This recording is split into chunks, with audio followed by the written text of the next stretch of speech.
ಇತ್ತೀಚೆಗೆ ನಡೀತಾ ಇರತಕ್ಕಂಥ ಸುದೀಪ್ ಮತ್ತು ದರ್ಶನ್ ಫ್ಯಾನ್ಸ್ ವಾರ್ಗೆ ಸಂಬಂಧಪಟ್ಟಂತೆ ಪಬ್ಲಿಕ್ ಟಿವಿ ಸಂದರ್ಶನದಲ್ಲಿ ನಟ ಸುದೀಪ್ ಮನಬಿಚ್ಚಿ ಹಲವಾರು ವಿಚಾರಗಳಿಗೆ ಸಂಬಂಧಪಟ್ಟಂತೆ ಮಾತನಾಡಿದ್ದಾರೆ.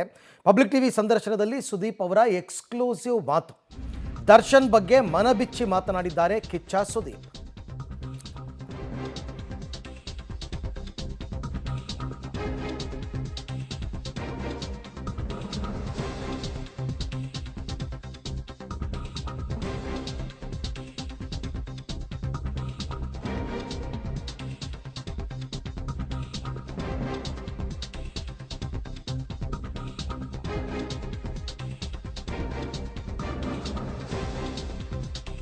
ಪಬ್ಲಿಕ್ ಟಿವಿ ಸಂದರ್ಶನದಲ್ಲಿ ಸುದೀಪ್ ಎಕ್ಸ್ಕ್ಲೂಸಿವ್ ಆಗಿ ಮಾತನಾಡಿದ್ದಾರೆ. ದರ್ಶನ್ ಬಗ್ಗೆ ಮನಬಿಚ್ಚಿ ಮಾತನಾಡಿದ್ದಾರೆ. ಅಭಿಮಾನಿಗಳ ಮಟ್ಟದಲ್ಲಿ ಗಲಾಟೆ ಯಾಕಾಗ್ತಾ ಇದೆ?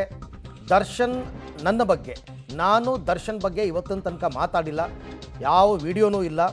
ನನ್ನ ಮತ್ತು ದರ್ಶನ್ ಬಗ್ಗೆ ಕ್ಯೂಟ್ ವಿಡಿಯೋ ಮಾಡ್ತಾರೆ. ನನ್ನ ಹುಟ್ಟುಹಬ್ಬದ ದಿನ ದರ್ಶನ್ ಕುದುರೆ ಬಗ್ಗೆ ಮಾತಾಡಿದ್ದೆ. ಒಂದು ವರ್ಗದ ಅಭಿಮಾನಿಗಳಲ್ಲಿ ನಾವೇನು ಕಮ್ಮಿ ಅಂತಕ್ಕಂಥ ಮನೋಭಾವ ಇದೆ. ಇತ್ತೀಚೆಗೆ ಜೀವಂತ ಇಲ್ಲದ ಕೆಲವರ ಬಗ್ಗೆನೂ ಮಾತಾಡ್ತಾರೆ ಅಂತೆಲ್ಲ ಒಂದಷ್ಟು ವಿಚಾರಗಳಿಗೆ ಸಂಬಂಧಪಟ್ಟಂತೆ ಕಿಚ್ಚ ಸುದೀಪ್ ಪಬ್ಲಿಕ್ ಟಿವಿ ಸಂದರ್ಶನದಲ್ಲಿ ಮಾತನಾಡಿದ್ದಾರೆ. ರಾಜ ಅನ್ನೋ ವಿಚಾರದಲ್ಲಿ ಈಗ ಫೈಟ್ ನಿಮ್ಮವ್ರ ಕಡೆಯಿಂದ ವಿನಯ್ ಗೌಡ ಆ ಕಡೆಯಿಂದ ಒಂದು ಪೋಸ್ಟ್ ಹಾಕಿದ್ದಾರೆ, ಆ ಕಡೆಯಿಂದ ಧನ್ವೀರು ಇಲ್ಲ ಇವರು ಅಂತ ನನಗೆ ಗೊತ್ತಿಲ್ಲ. Let me tell you, Vinay ಅವ್ರ ಧನ್ವೀರ್ ನನಗೆ ಅವರಿಬ್ಬರು ಒಂದೇ. ಅರ್ಥ ಆಯ್ತಾ? They are all youngsters of our industry. ಅದೆಲ್ಲ ಅವ್ರವ್ರಿಗೂ ಕೆಲವು ಬಿಡಬೇಕಾಗತ್ತೆ. ಇವಾಗ ಇನ್ಫ್ಯಾಕ್ಟ್ ನಾನು ಧನ್ವೀರ್ನ ನೋಡಿದ್ದೀನಿ, ಅವರು ಹೇಗೆ ಓಡಾಡ್ತಾ ಇದ್ದಾರೆ ಅಂತ. I appreciate that. ಒಬ್ಬ ಹೀರೋ ಒಟ್ಟಿಗೆ ತಾವಿರ್ಬೇಕಾದ್ರೆ ಅವ್ರು ನಿಮ್ಮನ್ನು ಇಷ್ಟಪಡ್ತಾ ಇದ್ದಾರೆ ಅಂದಾಗ ಆ ನಿಯತ್ತು, ಆ ಲಾಯಲ್ಟಿ, ಆ ಪ್ರೀತಿ ಇರಬೇಕು. ಕಮ್ ವಾಟ್ ಮೇ, ನಾನು ನಮ್ಮ ಹೀರೋ ಒಟ್ಟಿಗೆ ನಿಂತ್ಕೋತೀನಿ. ಕರೆಕ್ಟ್. ಈ ಕಡೆ ಇನ್ನೊಂದು ಬಂದಾಗ ವಿನಯ್ ಅವ್ರು ಯಾವಾಗಲೂ ನಮ್ಮ ಒಟ್ಟಿಗೆ ಇರ್ತಾರೆ, ಪ್ರೀತಿಯಿಂದ ಇರ್ತಾರೆ, ನಮ್ಮ ಹುಡುಗರು ಅನ್ಕೋತೀವಿ. ಬಟ್ ಇದೇನಾಗಿದೆ, ಪರಸ್ಪರವಾಗಿ ಇನ್ನೊಂದು ಹೇಳ್ತೀನಿ, ನಮ್ಮ ಯಾರು 18-20 ವರ್ಷದವರಲ್ಲ. ಈಗ ಗ್ರೌಂಡ್ ಲೆವೆಲ್ಗೆ ಹೋಗ್ಬಿಟ್ಟು ಈ ಎರಡು ಫ್ಯಾನ್ಸ್ ಮಧ್ಯದಲ್ಲಿ ಗಲಾಟೆ ಆಗ್ತಾ ಇದೆ ಅಂದರೆ ಅವ್ರವ್ರು ಕುತ್ಕೊಂಡು ಯೋಚನೆ ಮಾಡಬೇಕಾಗಿದೆ, ಯಾಕೆ ಅದನ್ನು ಬಿಡಿ. ಅರೆ ಯಾವತ್ತು ದರ್ಶನ್ ನನ್ನ ಬಗ್ಗೆ ಹೇಳಿಲ್ಲ, ನಾನು ದರ್ಶನ್ ಬಗ್ಗೆ ಹೇಳಿಲ್ಲ. ಯಾವ್ದಾರು ಒಂದು ವಿಡಿಯೋ ತೋರಿಸಿ. ಮೊನ್ನೆ ಬರ್ತ್ಡೇ ದಿನನೂ ಕುತ್ಕೊಂಡು ಮಾತಾಡಿದಾಗ ನಾನು ಒಳ್ಳೊಳ್ಳೆ ಸಂಗತಿಗಳೇ ಹೇಳ್ಬಿಟ್ಟು ಬಂದೆ. ಕುದುರೆದು ಅದು ಇದು ನಮಗಿಲ್ಲದೆ ಇರೋದು ನಿಮಗಿದೆ ಅಂದರೆ ನಿಮ್ಮಲ್ಲೇನೋ ಪ್ರಾಬ್ಲಮ್ ಇದೆ. ಹಾಗಂತ ಎಲ್ಲ ಅಭಿಮಾನಿಗಳು ಹಾಗಿಲ್ಲ. ಇವತ್ತಿಗೂ ಕೆಲವು ವೀಡಿಯೋಗಳು ಕೆಲವ್ರು ಕಳಿಸ್ಕೊಡ್ತಾ ಇರ್ತಾರೆ, ನಾವಿಬ್ಬರು ಒಂದೇ, ನಾನು ಅವ್ರ ಫಿಲಮ್ ನೋಡ್ತೀನಿ, ತುಂಬ ಚೆನ್ನಾಗಿ ಕ್ಯೂಟ್ ವೀಡಿಯೋಸ್ ಮಾಡ್ತಾರೆ. ಆ ಮನಸ್ಥಿತಿಗಳು ಎಲ್ರಿಗೂ ಬರಬೇಕು. ಇಲ್ಲಿ ಏನಾಗಿದೆ, ಒಂದು ವರ್ಗದಲ್ಲಿ ಏನಾಗ್ತಾಯಿದೆ ಅಂದರೆ ನಮ್ಮನ್ನು ಬಿಟ್ಟರೆ ಇನ್ನೊಬ್ರು ಇರ್ಕೂಡ್ದು ಅಂತ ಒಂದು ವರ್ಗ ಆದರೆ ಇನ್ನೊಬ್ರು ನಾವೇನು ಕಮ್ಮಿ. ಇದು ಎಲ್ಲಿಂದ ಹುಟ್ಕೋತು ನನಗೆ ಗೊತ್ತಾಗ್ತಾ ಇಲ್ಲ. ಆ ರೂಟಿಗೆ ಹೋಗಿ ಕ್ಲೀನ್ ಮಾಡಬೇಕಾಗತ್ತೆ ಕೆಲವ್ರನ್ನ.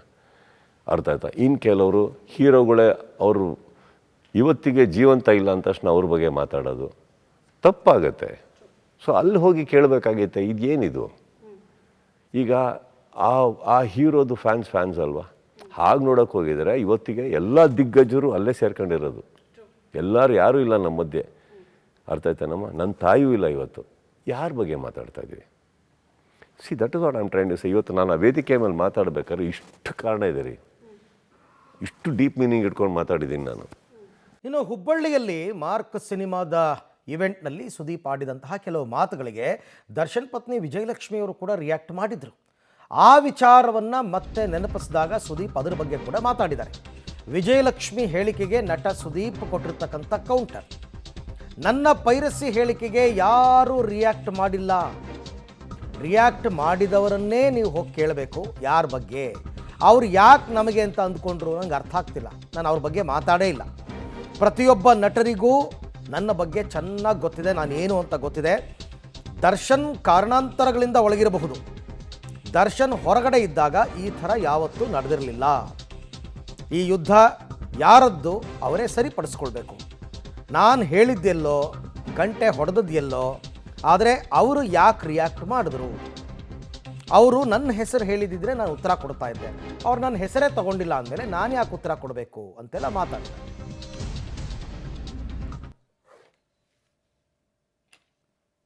ಯಾರು ಬೇಕಾದರೂ ರಿಯಾಕ್ಟ್ ಮಾಡ್ಬೋದಿತ್ತು, ಯಾರೂ ಮಾಡಿಲ್ಲ. ಈಗ ಮಾಡಿದವ್ರಿಗೆ ನೀವು ಕೇಳಬೇಕು, ನೀವು ಯಾಕೆ ಮಾಡಿದ್ರಿ, ನಿಮಗೆ ಅಂತ ಯಾಕೆ ಅಂದ್ಕೊಂಡ್ರಿ?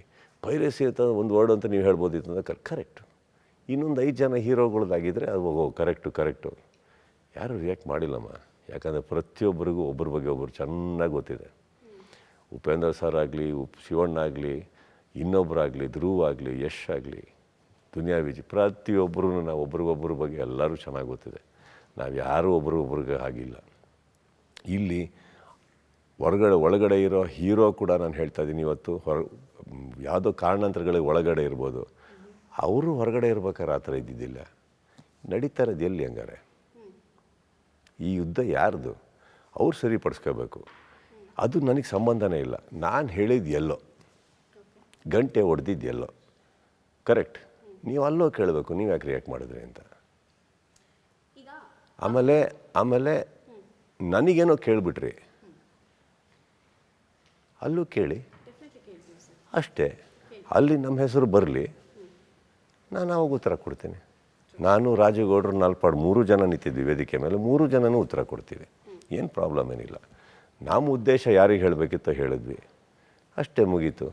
ಇಷ್ಟು ವರ್ಷ ನಾನು ಮಾತಾಡದಿದ್ದನ್ನು ಬಂದು ಆ ವೇದಿಕೆ ಮೇಲೆ ಮಾತಾಡಿದೆ ಅಂದಾಗ ಒಂದು ಮರಿಬೇಡಿ, ನಾವು ಏನೋ ನಡೆದಿರ್ಬೇಕೆ. ಮತ್ತು ಯಾವತ್ತು ನಾನು ನನ್ನ ಕ್ಲಾಸಿಫಿಕೇಷನ್ಸ್ನ ಬಿಟ್ಬಿಟ್ಟು ಯಾವತ್ತು ನಾನು ಯಾರ ಬಗ್ಗೆ ಒಂದು ರಫಾಗಿ ಮಾತಾಡಿ ಯಾವಾಗ ಕೇಳಿದ್ದೀರ ಆ ಥರ ಹೇಳಿ?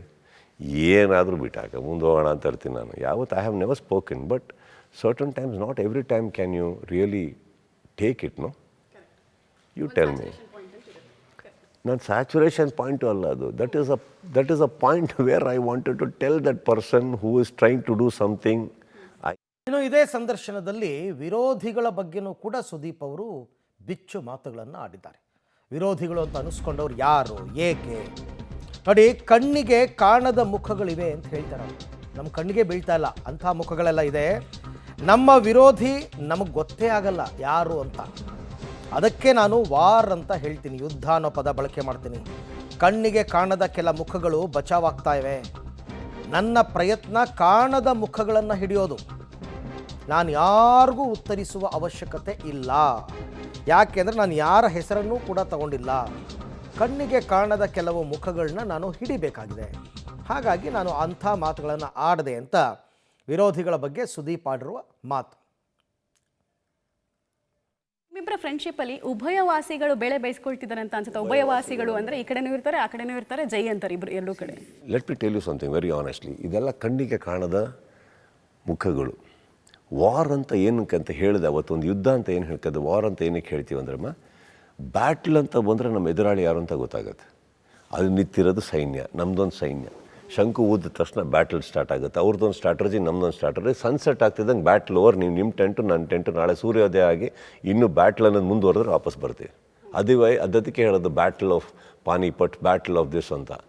ವಾರ್ ಅಂತ ಬರೋದು, it starts in the mind. War is always in the dark. The attack is always in the dark. ನಿಮ್ಮ ಎನಿಮಿ ನಿಮಗೆ ಗೊತ್ತೇ ಆಗಲ್ಲ. ಇಲ್ಲಿ ಆಲ್ರೆಡಿ ಯುದ್ಧ ನಿಮ್ಮೆಲ್ಲ ಘೋಷಿಸ್ಬಿಟ್ಟಿರ್ತಾರೆ, ನಿಮಗೆ ಗೊತ್ತಿಲ್ಲ, ನಿಮ್ಮೊಟ್ಟಿಗೆ ಕಾಫಿ ಕುಡಿತಾ ಇರ್ತಾರೆ. ಅದಕ್ಕೆ ವಾರ್ ಅನ್ನೋದು. ಇಲ್ಲಿ ನಮ್ಮಲ್ಲಿ ನಡೆಯೋದೇನಾಗಿದೆ, ಕಣ್ಣಿಗೆ ಕಾಣದ ಕೆಲವು ಮುಖಗಳು, ಬಟ್ ಅದರಿಂದನೇ ನಾವು ಹೋಗಬೇಕಾಗಿರೋದು. ಎಲ್ಲೋ ಒಂದು ಕಡೆ ಸರ್ಫೇಸ್ ಆಗ್ತಾವೆ, ಹಿಡಿತೀವಿ, ಈಗ ಬರುತ್ತದು ಹೊರಗಡೆ. ಈಗ ನನ್ನ ಪ್ರಯತ್ನ ಅಲ್ಲಿದ್ದೀವಿ, ಸಿಂಪಲ್, ಅಲ್ಲಿಗೆ ಮುಗೀತು. ಆ್ಯಂಡ್ ಇನ್ನೊಂದು, ನಾನು ಸ್ಪಷ್ಟತೆ ಕೊಡ್ತಾ ಇದ್ದೀನಿ. ಇದ್ರ ಮೇಲೆ ನಾನು ಏನು ಹೇಳೋಕ್ಕಾಗಲ್ಲ, ನಾನು ಯಾರಿಗೆ ಒಪ್ಪಿಸ್ಬೇಕು ಆಗಿಲ್ಲ, ಕರೆಕ್ಟ್. ಸೊ ನಾನು ಹೇಳೋದು, ಯಾರಿಗೂ ರಿಯಾಕ್ಟ್ ಮಾಡೋ ಅವಶ್ಯಕತೆನೇ ಇರಲಿಲ್ಲ. ಇನ್ನು ಈ ಫ್ಯಾನ್ಸ್ ವಾರ್ ಏನು ನಡೀತಾ ಇದೆ, ಈ ಫ್ಯಾನ್ಸ್ ವಾರ್ಗೆ ಸಂಬಂಧಪಟ್ಟಂತೆ ಕೂಡ ಸುದೀಪ್ ಅವರು ಹಲವಾರು ವಿಚಾರಗಳನ್ನು ಮಾತನಾಡಿದ್ದಾರೆ. ಫ್ಯಾನ್ಸ್ ವಾರ್ ಬಗ್ಗೆ ಸುದೀಪ್ ಅವರ ಬಿಚ್ಚು ಮಾತುಗಳು. ಎಲ್ಲ ಅಭಿಮಾನಿಗಳು ಒಂದೇ ಥರ ಇರಲ್ಲ, ಅಭಿಮಾನಿಗಳು ಬೇರೆ ಬೇರೆ ರೀತಿ ಇರ್ತಾರೆ. ಅವರಾಗಿಯೇ ಅವರು ಬುದ್ಧಿಯನ್ನು ಕಲ್ತ್ಕೋಬೇಕು, ಯಾರೂ ಬುದ್ಧಿವಾದ ಹೇಳೋಕ್ಕಾಗಲ್ಲ. ಇತ್ತೀಚೆಗೆ ಫ್ಯಾನ್ಸ್ ವಾರ್ ಶುರುವಾಗಿದೆ. ಒಂದು ಕಡೆಯಿಂದ ಪ್ರಾರಂಭ ಆದರೆ ವಾರ್ ಜೋರಾಗುತ್ತೆ. ಐ ಆಮ್ ಗುಡ್ ಟಾರ್ಗೆಟ್ ಅಷ್ಟೇ ಅಂತೆಲ್ಲ ಫ್ಯಾನ್ಸ್ ವಾರ್ ಬಗ್ಗೆನೂ ಕೂಡ ಸುದೀಪ್ ಮಾತಾಡಿರೋದು. ಎಲ್ಲ ಅಭಿಮಾನಿಗಳು ಒಂದೇ ರೀತಿ ಇರಲ್ಲ, ಅವರಾಗಿಯೇ ಅವ್ರ ಬುದ್ಧಿಯನ್ನು ಕಲ್ತ್ಕೋಬೇಕು. ಇತ್ತೀಚೆಗೆ ಫ್ಯಾನ್ ವಾರ್ ಶುರುವಾಗಿದೆ ಅಂತೆಲ್ಲ ಹೇಳಿದ್ದಾರೆ. ಅಭಿಮಾನ, ದುರಾಭಿಮಾನ, ನಿರಾಭಿಮಾನ ಎರಡೂ ಕಡೆಯಲ್ಲಿ ಕಾಣಿಸ್ತದೆ. ಕೆಟ್ಟ ಕೊಳಕ ಕಮೆಂಟ್ಗಳನ್ನು ಹಾಕೋದು, ಗಬ್ಬು ನಾರೋ ರೀತಿಯಲ್ಲಿ ಮೆಸೇಜ್ಗಳನ್ನು ಹಾಕೋದು, ಅದು ಓದೋಕ್ಕೂ ಆಗಲ್ಲ. ನಾನು ಸುಮ್ಮನೆ ಸೋಷಿಯಲ್ ಮೀಡಿಯಾದಲ್ಲಿ ಸುದೀಪ್ ಮಾರ್ಕ್ ಅಂತ ಹಾಕಿದೆ, ಆ ಕಡೆ ಡೆವಿಲ್ ಅಂತ ಹಾಕಿದೆ. ಕೆಟ್ಟ ಪೋಸ್ಟ್ಗಳು, ಕೆಟ್ಟ ಅಂದರೆ ತೀರಾ ಹಾಕಲೇಬೇಡಿ. ಪಿಕ್ಚರ್ ನೋಡಿ ಮನೆಗೆ ಹೋಗಿ. ಮತ್ತೆ ಇದನ್ನ ಸರಿ ಮಾಡೋದು ಹೇಗೆ? ಪಾಯಿಂಟ್ ಏನಾಗುತ್ತಮ್ಮ, ಇಲ್ಲಿ ಒಂದು ಮುರಿದೋಗಿರೋ ಇಟಿಕೆಗಳನ್ನು ಇಟ್ಕೊಂಡು ನಾವು ಮನೆ ಕಟ್ಟೋಕ್ಕಾಗಲ್ಲ. ಹಾಗೆ ಕೆಲವು ಅವರಾಗಿ ಅವ್ರ ಬುದ್ಧಿ ಕಲಿಬೇಕಾಗತ್ತೆ. ಏನು ಹೇಳ್ಕೊಡ್ತಾ ಇದ್ದೀರಾ ಸಮಾಜಕ್ಕೆ? ಪ್ರತಿಯೊಬ್ಬರು ಅಭಿಮಾನಿಗಳಿಗೆ ಹೇಳ್ತಾ ಇರೋದು ನಾನು. ಹಾಗಂತ ಪ್ರತಿಯೊಬ್ಬರಿಗೂ ಎಕ್ಸ್ಟ್ರಾರ್ಡ್ನರಿ ಫ್ಯಾನ್ಸು ಇದ್ದಾರೆ. ಅವರಾಯ್ತು, ಅವ್ರ ಸಿನಿಮಾ ಆಯ್ತು, ಅವ್ರ ಹೀರೋ ಆಯಿತು, ಇನ್ನೊಬ್ರಿಗೆ ಎನ್ಕರೇಜ್ ಮಾಡು ಇದೆಲ್ಲದು ಇತ್ತೀಚಿನ ವರ್ಷಗಳಲ್ಲಿ ಸ್ಟಾರ್ಟ್ ಆಗಿದ್ದು. ಬುಡಕ್ಕೆ ಹೋದರೆ ಅರ್ಥ ಆಗುತ್ತೆ ಎಲ್ಲಿಂದ ಪ್ರಾರಂಭ ಆಗಿರ್ಬೋದು, ಎಲ್ಲಿಂದ ಶುರು ಆಗಿರ್ಬೋದು ಅಂತ. ಅಲ್ಲಿ ಉತ್ತರಗಳಿದ್ದು ನೀವು ಉತ್ತರ ನೋಡೋಕ್ಕೆ ಇಷ್ಟ ಇಲ್ಲ ಅಂದರೆ ನಾವು ಯಾರು ಏನೂ ಮಾಡೋಕ್ಕಾಗಲ್ಲ, ಅಲ್ಲಿದೆ. ಸೊ ಒಂದು ಕಡೆಯಿಂದ ಪ್ರಾರಂಭ ಆಯಿತು ಅಂದ ತಕ್ಷಣ ಎಲ್ಲ ಕಡೆ ಓದ್ಕೊಳತ್ತಲ್ಲ ಅದು. ಈಗ ಯಾರೊಬ್ಬರು ನಾವು ವಾದ ಮಾಡ್ತಾ ಇರ್ತೀವಿ, ಸಡನ್ನಾಗಿ ನೀವು ನಮ್ಮ ಅಮ್ಮನ ವಿಚಾರಕ್ಕೆ ಬರ್ತೀರಾ, ಸ್ಟಾರ್ಟ್ ಮಾಡ್ತೀನಿ, ನಮ್ಮ ತಂದೆ ವಿಚಾರಕ್ಕೆ ಬರಬೇಡ ಅಂತೀನಿ. ಅಲ್ಲಿವರೆಗೂ ಸಭ್ಯತೆಯಲ್ಲಿ ಮಾತಾಡ್ತಾ ಇರ್ತೀವಿ. ಎಲ್ಲ ಒಂದು ಕಡೆ ಮಾತಾಡ್ತಾ ಮಾತು ನಾವೊಂದು ಸ್ಟಾರ್ಟ್ ಆಗಿದೆ ಕೂತ್ಕೊಳ್ಳ ಅಂತ. ನಿಮ್ಮ ತಂದೆ ತಾಯಿ ವಿಚಾರಕ್ಕೆ ಬರ್ತಲೇ ಇರ್ಬೋದು, ನಾನು ಬೇರೆ ಕಡೆ ಹೋಗ್ತೀನಿ. ಈಗ ಈ ವಾರ ಸ್ಟಾರ್ಟ್ ಆದಾಗ ಅಲ್ಲಿಬ್ಬರು ಕೂತಿರ್ತಾರೆ, ಅವ್ರು ನೋಡ್ತಾರೆ, ಅವ್ರು ಬರ್ತಾರೆ, ಅವರಿಬ್ಬರಿಗೇನೋ ಕಿತ್ಕೊಳ್ಳುತ್ತೆ. ಇದು ಎಲ್ಲಿಂದ ಎಲ್ಲಿಗೆ ಲಿಂಕಾಗಿ ಹೆಂಗೆ ಹೋಗುತ್ತೆ ನೋಡಿ. ಅದು ಅವಶ್ಯಕತೆನೇ ಇರಲಿಲ್ಲ ಕೆಲವೆಲ್ಲ. ಬಟ್ ಏನಾಗೋಗಿದೆ, ಪ್ರಾರಂಭ ಮಾಡಬೇಕಾದ್ರೆ ಶುರು ಹಚ್ಕೋಬೇಕಿತ್ತು. ಇದೊಂದು ಇದ್ದಂಗೆ ಬರಬೇಕಾದ್ರೆ ಕೆಲವರು ವಾರ್ನಿಂಗ್ ಕೊಟ್ಟರು, ಹುಷಾರು ಬೇಡ ಇದು ಅಂತ. ಈಗ is taking over everything. It is like that. No, today all we can do is we can request them not to do at least certain things. ನಮ್ಮ ಕೋರ್ ಫ್ಯಾನ್ಸ್ ಅಂತ ಏನಿದಾರಮ್ಮ, ನನ್ನ ಸಂಪರ್ಕದಲ್ಲಿರೋರು, ನನಗೆ ಕಣ್ಣಿಗೆ ಕಾಣಿಸ್ತು ಆ ಸಾಗರದ ತನಕ ನಾನು ಹೇಳಬಲ್ಲೆ, ಕೈ ಹಾಕ್ಬಿಡಿ ಬೇಡ. ಅವರಷ್ಟು ಜನ ಕೇಳ್ತಾರೆ. ಅದ್ರ ಮೇಲೆ ನನಗೆ ಯಾರೂ ಸಿಗಲ್ಲ, ನನಗೆ ಗೊತ್ತಿಲ್ಲ. ಈಗ ಸಡನ್ನಾಗಿ ಯಾವುದೋ ಊರಲ್ಲಿ ಯಾರೋ ಬ್ಯಾನರ್ ಕಟ್ಟಿ ಹಾಲಭಿಷೇಕ, ನನಗೆ ನನ್ನ ಅಭಿಮಾನಿಗಳಂತ ಗೊತ್ತು, ನನಗೆ ಮುಖಾಮುಖಿ ಮಾತಾಡೋರಲ್ಲ. ಸೊ ಅಲ್ಲಿ ನಡೀತಾ ಇರೋದಕ್ಕೆ ನಾನು ಹೇಗೆ ಕಂಟ್ರೋಲ್ ಮಾಡಲಿ? We don't know. ಈಗ ನಾನು ಹೇಳೋದು, ಇವತ್ತಿಗೆ ನೀವೊಂದು ಟ್ವಿಟರ್ ವಾರು, ಇನ್ಸ್ಟಾಗ್ರಾಮ್ ವಾರು ಎಂತ ನಡಿಬೇಕಾದ್ರೆ government can do one thing. ನಿಮ್ಮ ಅಕೌಂಟನ್ನ ಮಾಡಿಸಿ, ಆಧಾರ್ ಕಾರ್ಡ್ ಅಟ್ಯಾಚ್ ಮಾಡಿಸಿ, ಒಂದೊಂದು ಅಕೌಂಟಿಗೆ ಹಾಕಿಸಿ. ಆಧಾರ್ ಕಾರ್ಡ್ ಇಲ್ಲಾಂದಿದ್ದು ಎಲ್ಲ ಅಕೌಂಟು ಡಿಲೀಟ್ ಮಾಡಿ ನೋಡೋಣ ಅವಾಗ ಎಷ್ಟು ವಾರ ನಡೀತದೆ. ಸೋಷಿಯಲ್ ರೆಸ್ಪಾನ್ಸಿಬಿಲಿಟಿ ಯಾರಿಗಿರಬೇಕು ಈ ವಿಚಾರದಲ್ಲಿ? ಆಕ್ಟರ್ಸ್ಗಿರಬೇಕಾ, ಫ್ಯಾನ್ಸ್? ನಿಮಗೆ ನಮಗಿರ್ಬೇಕಮ್ಮ, ನಿಮಗೆ ನಮಗಿರಬೇಕು, ಪ್ರತಿಯೊಬ್ಬರಿಗಿರಬೇಕು. ಸೋಷಿಯಲ್ ಅನ್ನೋದೇನಿದೆ ಪ್ರತಿಯೊಬ್ಬರಿಗಿರಬೇಕು. ನನಗೆ ನಿಮಗೆ ಮೇಲ್ಗಡೆ ಇರೋರಿಗೆ ಮಾತ್ರ ಅಲ್ಲ. ಸಿನಿಮಾ ಮಾಡೋದೇ ತಪ್ಪ, ನೀವು ಹೀರೋ ಆಗಿರೋದೇ ತಪ್ಪ? ಹಂಗಾಗಲ್ಲಲ್ಲ. ಫ್ಯಾನ್ಸ್ ಅಂತ ಇದ್ದಾರೆ, ಫ್ಯಾನ್ಸಲ್ಲೂ 100ಕ್ಕೆ 100 ಹಾಗಿಲ್ಲಮ್ಮ, ಯಾವುದೋ ಒಂದು 20 ಅಲ್ಲಿಂದ ಗಬ್ಬಿಸುತ್ತದು. ಆ್ಯಂಡ್ ಅದು ಇವತ್ತಿಗೆ ಏನಾಗ್ಬಿಟ್ಟಿದೆ, ಒಂದು ನನಗೆ ಗೊತ್ತಿರೋ ಪ್ರಕಾರ ಒಂದು ವಿಸಿಬಿಲಿಟಿ ಇದೆಯಲ್ಲ, ಹಾಗೆ ಮಾತಾಡಿದ ತಕ್ಷಣ ಒಂದು ಅದು ಜಾಸ್ತಿ ಆಗಿರೋದ್ರಿಂದ ಆಗ್ತಾ ಇರೋದು ಅಷ್ಟೇ. ಅದು I guess if government decides lot can happen.